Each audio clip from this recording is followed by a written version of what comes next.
पिछले कुछ साल में यूपीआई के जरिए होने वाली पेमेंट्स में भारी इजाफा हुआ है। लोग कैश के बजाय डिजिटल पेमेंट करना प्रेफर करते हैं। हालांकि इसके बावजूद बड़ी संख्या में लोग ऐसे हैं जो आज भी कैश का इस्तेमाल करते हैं और इसके लिए एक ही महीने में कई बार एटीएम से कैश विड्रॉल करते हैं। तो अगर आप भी उन्हीं लोगों में से एक हैं तो अब एटीएम से कैश विड्रॉल करना आपको महंगा पड़ सकता है। दरअसल भारतीय रिजर्व बैंक एटीएम से कैश विड्रॉल पर लगने वाली फीस और एटीएम इंटरचेंज फीस बढ़ाने की प्लानिंग कर रहा है। अगर ये प्रस्ताव लागू होता है तो लोगों को एटीएम से कैश निकालने के लिए ज़्यादा फीस चुकानी पड़ सकती है। हिंदू बिजनेस लाइन की एक रिपोर्ट में इस बात का दावा किया जा रहा है। अब ये समझ लेते हैं कि इंटरचेंज फीस होती क्या है।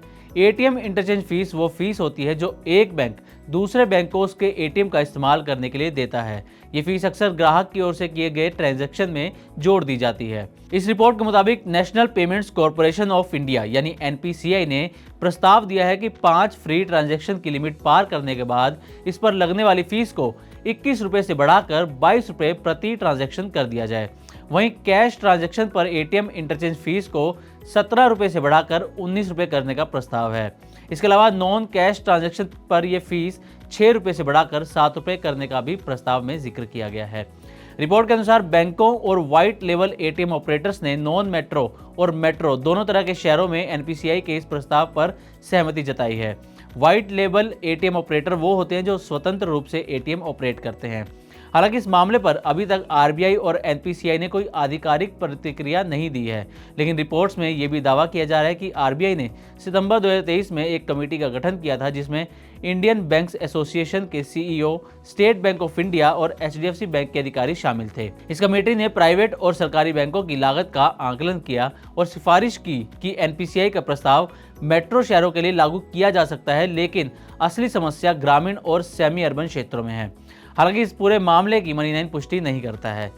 तो ये तो रही आरबीआई की तरफ से एटीएम इंटरचेंज फीस बढ़ाने को लेकर प्रस्ताव की बात। अब आरबीआई से जुड़ी एक और अहम जानकारी आपको दे देते हैं।